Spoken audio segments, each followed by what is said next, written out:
Muito bem, amigos do Arena Esportiva, estamos de volta com o tema que é a Lei 4.330, que dispõe sobre a aquisição de passagens aéreas pela administração pública e que essa lei vem para criar um fundo, no caso, né, das passagens, das milhas, para que os atletas olímpicos sejam beneficiados, atletas olímpicos e também paralímpicos. O autor da lei é o deputado Luiz Paulo. Deputado, o senhor também teve a preocupação, em um dos artigos aqui, que só os atletas federados, nós já falamos sobre isso, fossem os beneficiados. Mas dirigentes, agentes ou empregados das federações, bem como quaisquer outras pessoas que não sejam atletas amadoras, mesmo que integrantes da equipe esportiva, ainda vinculadas às federações, não teriam direito. Então, a sua preocupação é visível na lei, que era para atingir apenas os atletas e para-atletas. Porque a nossa preocupação é exatamente para não haver o desvio de finalidade. Uhum. E a gente tem que ser muito rigoroso nessas questões, porque hoje as instituições estão em profundo descrédito. Você veja que mesmo as entidades esportivas, nacionais e internacionais, como FIFA, Comitê Olímpico, etc., etc. CBF? CBF. O presidente está afastado. Estão todos ali eivados de corrupção. Né? Verdade. Então a gente fez a tentativa exatamente de não deixar ter o desvio de finalidade. Mas eu volto a dizer, eu acho que você tem razão da gente tentar mobilizar as entidades que têm interesse na prática dos esportes olímpicos e paralímpicos. Porque é importante, né? Principalmente os paralímpicos, porque é uma atividade esportiva de superação, que já tem custos adicionais, muitas vezes, em equipamentos suplementares. Sim, é verdade. Né, para a prática do esporte. E a passagem aérea, às vezes, fica mais difícil, né? Porque, inclusive, tem que conduzir esses implementos que esses atletas têm que utilizar. Né?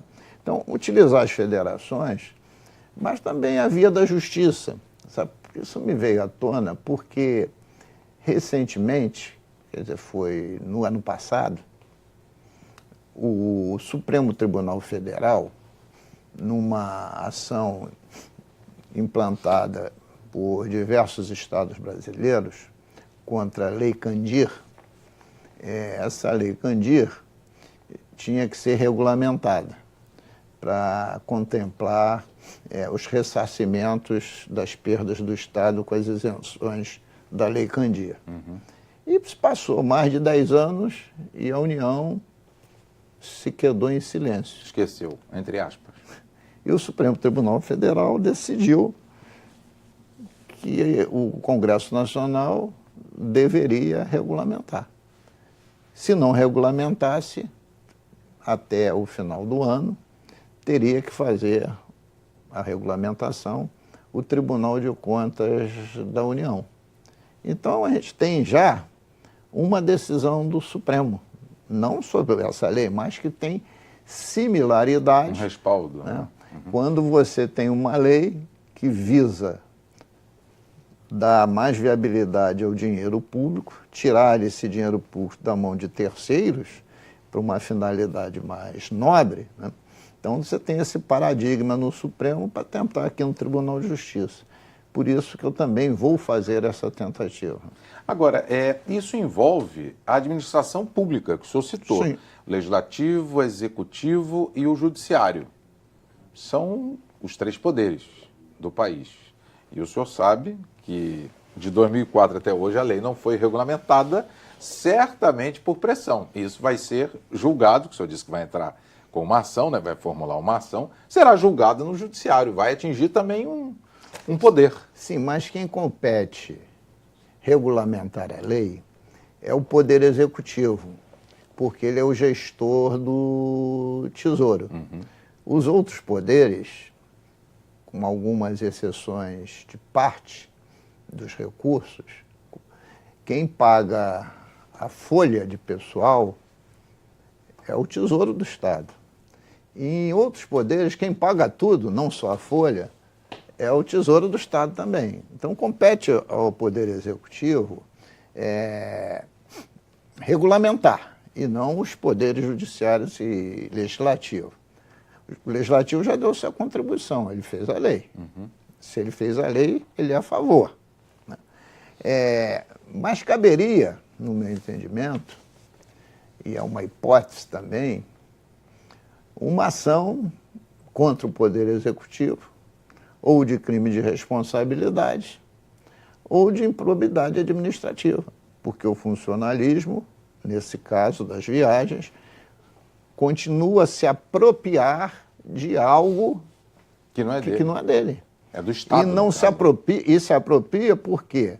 Porque o Estado não quer regulamentar uma lei que existe. Então, eu acho que também tem esse viés da improbidade e, quiçá, até do crime de responsabilidade. Agora, para aquele que é leigo, nós temos aqui os nossos telespectadores, muitas pessoas não têm o conhecimento jurídico da matéria. Aqui diz no artigo 4, esta lei entrará em vigor na data da publicação, revogadas as disposições em contrário. Foi no dia 27 de maio de 2004. A pergunta que eu faço em nome daqueles que não têm o conhecimento jurídico. A lei foi aprovada, por que ela tem que ser regulamentada? Porque os poderes executivos têm que definir como é que vai captar essas milhagens que são apropriadas pelos funcionários que fazem a viagem. Se você for ao artigo 3º, está lá, caberá à Secretaria de Estado de Esporte definir a regra para a disposição das passagens aéreas e que trata o artigo 1º da presente lei. Perfeito. Né? Tá aqui. Que é uma forma de regulamentação. Mas a mais importante é exatamente criar o banco de dados, né? Criar o banco de milhagem. Né? Porque enquanto não se cria o banco de milhagem, como é que você vai atribuí-las aos atletas? Agora, a ideia do senhor... E aí a regulamentação vem por decreto. Perfeito. E aí é decreto do chefe do Executivo. Entendi. O senhor diz aqui que nesse artigo 3º cabe à Secretaria de Estado definir as regras para distribuição. A Secretaria de Estado, digamos assim, a lei é regulamentada, aí ela dá as suas regras. O Legislativo, onde foi aprovada a lei, ele pode contestar essas regras ou não? Tem o poder para isso? Desde que essas regras não entrem em colisão com o que está dito na lei. Se ele criar regras dizendo assim, por exemplo, a prioridade, as passagens serão, as milhagens serão distribuídas segundo a seguinte prioridade: 50% para os amadores e 50% para os paralímpicos. É uma regra que não está em lei. Né? E seria justa, meio a meio. Dos 50% dos paralímpicos, o atletismo vai ter 30%, a natação, outros 30%. Sim, aí estão fazendo regras de distribuição. Ou criar uma regra que dizer, é por demanda, quem demandar primeiro será acudido. Mas são regras que cabe ao Executivo definir. Porque a lei ela tem que tratar dos temas de uma forma mais genérica, dando ao Executivo a capacidade de detalhar. Porque senão as leis ficam imensas e por mais que você detalhe em lei, sempre escapará uma hipótese. Por isso que as leis têm esse caráter mais de generalidade. A sua ideia já é formular essa ação de imediato? Não, já estou pensando em fazer agora, porque eu já estou muito cansado de tentar as coisas pela via administrativa sem sucesso. Então, ultimamente, eu tenho demandado com grande frequência o Poder Executivo. Olha, eu vou dizer uma coisa para você, que pouca gente talvez saiba. Quem me deu essa ideia, pelo volume de passagens... A ideia da lei. Da lei, neste ano de 2004, foi o então deputado federal Eduardo Paes. que nem cogitava ainda Ser prefeito. Porque ele viu que lá no Congresso Nacional o volume de viagens era imenso. Sim, com certeza. E o que se acumulava de milhagem para fazer viagens depois ao exterior por conta do erário era uma quantidade imensa. Então tem problemas na execução orçamentária, na administração pública, que as pessoas não querem se deter. Porque isso acaba com o privilégio. Com certeza. Em todos os poderes. Com certeza. Não, e vai para um viés da sociedade, que é do esporte, que é ligado à educação, para tentar alavancar esse país, deputado. Claro. Porque a gente fala tanto assim, as escolas não têm isso, as escolas não têm aquilo. Aí veio aquele assunto da educação física, que voltou a ser obrigatório, mas aí não tem os locais para os alunos fazerem a prática. Aí é criada uma lei que beneficia o esporte, principalmente, entre aspas, o esporte amador. Né? Porque de amador hoje não tem mais nada, porque tem que viver de patrocínio. E as federações, confederações, atletas reclamam que a dificuldade no país é muito grande. E a lei veio para beneficiar o esporte, esse segmento da sociedade, e não consegue ser regulamentado em benefício próprio. E ainda tem uma outra questão. Essa crise do Estado aponta claramente que o modelo de desenvolvimento econômico do Estado precisa de uma revisão profunda. A aposta central do Estado brasileiro e do Estado do Rio de Janeiro foi na indústria petrolífera, associada, evidentemente, à indústria naval, por causa das plataformas, e à indústria automobilística, para cada vez consumir mais carro e mais petróleo. Este modelo provocou congestionamentos imensos nas cidades, com custos altíssimos para a sociedade. O preço do combustível, da gasolina especificamente, está acima de R$4, dos quais mais da metade são impostos.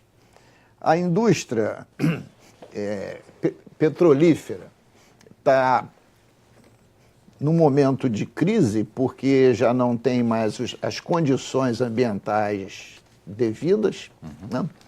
E você precisa de um novo modelo de desenvolvimento. E dentro desse novo modelo de desenvolvimento, a indústria dos esportes aponta numa direção imensa, da oportunidade de você apostar na indústria esportiva. E na indústria esportiva tem que ter atleta, e tem que ter atleta brasileiro, e tem que ter atleta do estado do Rio de Janeiro, tem que ter jovem, que tem que ter atividade, sair da rua, não ser caçado e laçado pelo narcotráfico. É verdade. A ideia é muito boa, deputado. E nós estamos chegando ao final aqui do Arena Esportivo. O tema foi a Lei 4.330, de autoria do deputado Luiz Paulo, que dispõe sobre a aquisição de passagens aéreas pela administração pública, com as milhas indo para os atletas, através de um fundo. Deputado, quero agradecer mais uma vez a sua presença aqui no Arena. Eu que agradeço mais uma vez a oportunidade. E foi um tema muito importante. E você pode assistir o Arena Esportiva pela internet no www.alerj.rj.gov.br. TV Alerj, o canal do povo fluminense.